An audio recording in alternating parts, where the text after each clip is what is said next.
इस मार्ग में आप जी को अब पुनः ब्लाइंड फेथ करना पड़ेगा।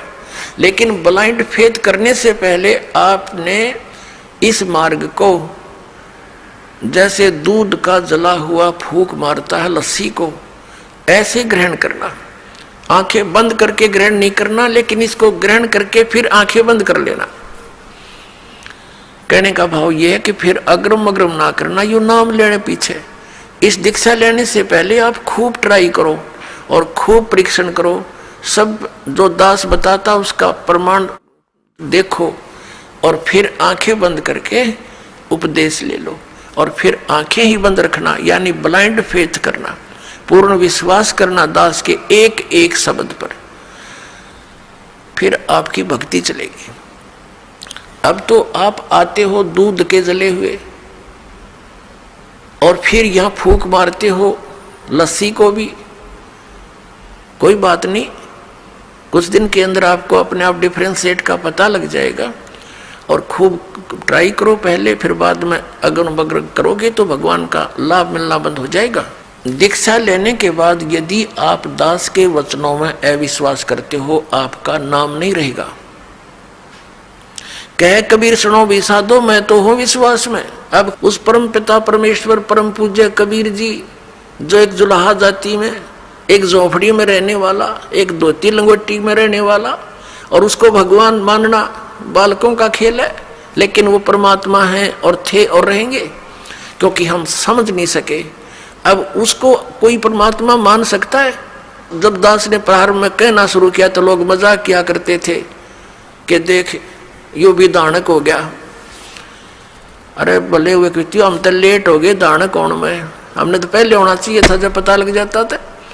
कहने का भाव ये था कि दानक का अर्थ है कबीर पंथी। उस कबीर पंथ परमात्मा परमेश्वर के द्वारा दिए हुए वे ऑफ वर्शिप पे, उस रास्ते पर चलने वाले तो हमने पहले बन जाना चाहिए था।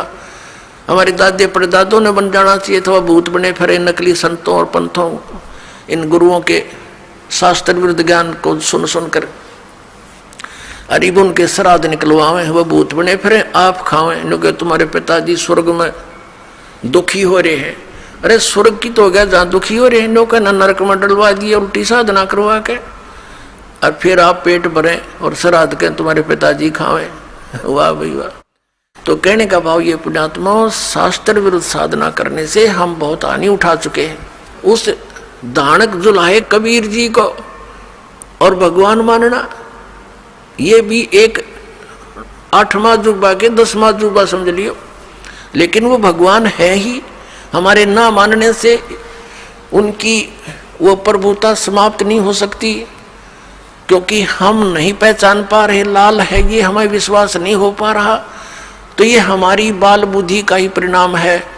लाल तो इतनी ही कीमत रखता है, वो लाल है, वो पूर्ण परमात्मा है, और वहाँ लीला करने के लिए सह शरीर आए थे, सह शरीर चले गए थे, और पूरा ज्ञान उन्होंने हमें बताया आकर के, जो दास आपको बता रहा। तो प्रसंग चल रहा है, हम उसी पर आते हैं। तो इसी प्रकार जब आप जी दीक्षा ले लेते हो, उसके बाद फिर दास जो वचन बोलता है और आपके मन में अविश्वास उत्पन्न होता है, तो आप कमजोरी में आ चुके हो।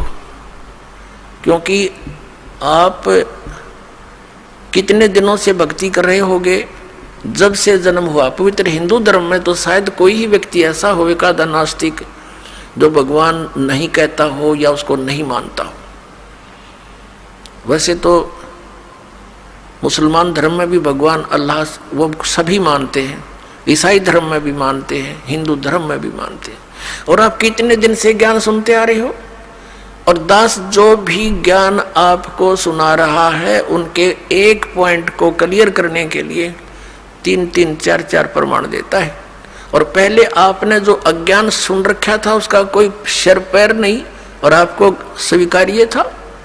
अब ये क्यों अग्रम अग्रम इतनी हो रही है आपके माइंड में, काल को ये चिंता बनी रहती है, कहीं ये इस मार्ग पर दृढ़ ना हो जा और इसका बेड़ा पार ना हो जा, तेरे हाथों से ना निकल जा। तो पुण्यात्माओं, उपदेश लेने से पहले दास ने बहुत सुविधा उपलब्ध कर रखी है। जिन दिनों में सत्संग होता, सत्संग सुन करो, फिर परमात्मा ने दया बख्श रखी है, एक पवित्र टीवी चैनल पर उसने साधना के ऊपर शाम को 8 बजे सत्संग आता है, वहां सुनते रहो। कहने का भाव ये है कि आप जी पहले कति कंसेप्ट क्लियर करो, जब आओ यहाँ पर और नाम लेकर फिर जो सही दृढ़ होकर आते हैं उनको कुछ चंद ही दिनों में परमात्मा के वो चमत्कार शुरू हो जाएंगे। क्योंकि कनेक्शन ले लिया बिजली का, कनेक्शन लेते ही आपके पंखे चलेंगे, सब कुछ ठीक चलेगा। यदि कनेक्शन लूज हो गया, ना पंखा चलेगा ना कोई और सुविधा उस पावर से होगी, जो पावर सत्र का काम है तो पावर से ही होगा। तो इस प्रकार आपका अगर कनेक्शन लूज रह गया, यानी आपका नाम खंडित हो गया, तो मालिक की पावर आपके घर पर या आपकी बॉडी में काम नहीं करेगी।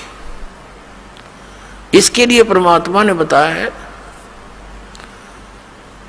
कि अनंत कोटि बाजी जहां अमन रचे सकल ब्रह्मांड ही, कहे कबीर मैं क्या करूं ये काल करे जीव खंड।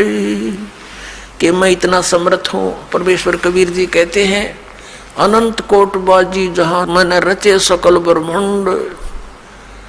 और कबीर साहब कहते हैं, आदरणीय गरीबदास साहिब जी को कबीर साहब ने ये ज्ञान दिया था, ये वाणी गरीबदास साहिब जी की है कि कबीर साहब ये कहते हैं, गरीबदास जी उसका समर्थन कर रहे हैं कि कबीर साहब ये कहते हैं कि मैं क्या करूं, युग काल मेरे से जीवों को खंड कर लेता है, इनके नाम खंड करवा के फिर मेरी पावर वहां काम कर नहीं सकती, ये ऐसा कर देता है। तो आप इसे सावधान हो। दीक्षा लेने में देरी हो जावे कोई दिक्कत नहीं, लेकिन लेने के बाद फिर ये समझ लेना हमें भगवान मिल गया, और फिर गुरु जी को परमात्मा के तुल्य मानना पड़ेगा, तब आपकी प्रॉब्लम सोल्व होएगी।